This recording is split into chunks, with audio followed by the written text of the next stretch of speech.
తాకట్లో ఉన్న మీ బంగారాన్ని విడిపించి ఆ రోజు ఆన్లైన్ రేటుకి కొంటాం. Sharma gold company.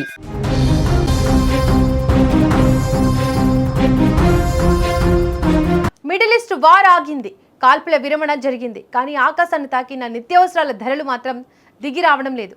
America Iran మధ్య 38 రోజుల పాటు సాగిన భీకర పోరులో ఇరు దేశాలు తామంటే తామే గెలిచామని ఛాతీ చర్చుకుంటున్నాయి.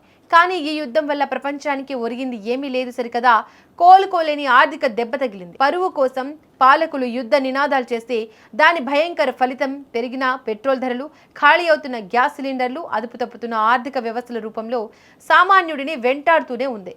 ఈ యుద్ధానికి ప్రధాన కేంద్రంగా మారిన హార్ముజ్ జలసంధి గురించి మనం ప్రత్యేకంగా చెప్పుకోవాలి. ప్రపంచానికి అవసరమైన చమురు, గ్యాస్ సరఫరాలో గల్ఫ్ దేశాలకు ఇదే ప్రధాన మార్గం. యుద్ధం మొదలవ్వక ముందు వరకు ఇక్కడి నుంచి నౌకల రవాణా సాఫీగా సాగేది. కానీ ఫిబ్రవరి 28న యుద్ధం మొదలవ్వగానే ఇరాన్ వ్యూహాత్మకంగా ఈ మార్గాన్ని మూసివేసింది. ఒక చిన్న సముద్ర మార్గం మూతపడితే ప్రపంచం ఎంతలా వణికిపోతుందో ఈ 38 రోజులు కళ్లకు కట్టినట్టు చూపించాయి. ప్రస్తుతం కుదిరిన సీజ్ ఫైర్ ఒప్పందంలో ఇరాన్ తన పంతాన్ని పూర్తిగా నెగ్గించుకున్నట్లే కనిపిస్తోంది.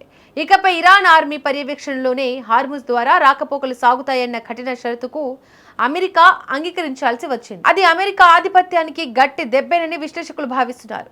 ట్రంప్ తన వ్యూహం ఫలిస్తుందని భావించినా అంతిమంగా అది ప్రపంచ మార్కెట్లను అల్లకల్లోలం చేసింది.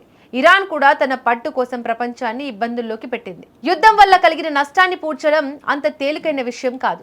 చమురు సరఫరా నిలిచిపోవడంతో రవాణా వ్యవస్థలు స్తంభించాయి.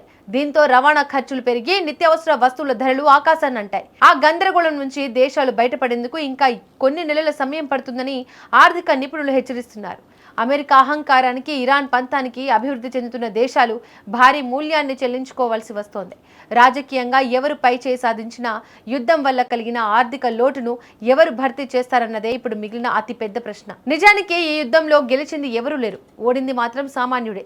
యుద్ధం తెచ్చిన ఇంధన కొరత, పెరిగిన ధరల భారాన్ని ప్రపంచం ఇంకా మోయాల్సిందే. దేశాల పరువు కోసం చేసే పోరాటాలు సామాన్యుడి పొట్ట కొట్టడమే తప్ప మరేమీ సాధించలేవని ఈ ఉదంతం మరోసారి నిరూపించింది. యుద్ధం ఎప్పుడు సమస్యలకు పరిష్కారం కాదు, అది కొత్త సమస్యలకే నాంది పలుకుతోంది. ఈ పోరాటంలో ఇరు దేశాల ప్రతినిధులు విక్టరీ సింబల్స్ చూపిస్తున్న ఆ నీడలో సగటు మనిషి పడుతున్న కష్టాలు మాత్రం పాలకులకు పట్టడం లేదు. ఈ సంక్షోభం నుంచి ప్రపంచం పాఠాలు నేర్చుకుంటుందో లేదో కాలమే సమాధానం చెప్పాలి. ఇరాన్ తన పట్టు బిగించడం, అమెరికా తన ఆధిపత్యాన్ని కాపాడుకునే ప్రయత్నం చేయడం మధ్య సామాన్యుడు మాత్రం బలి పశువుగా మారుతూనే ఉన్నాడు.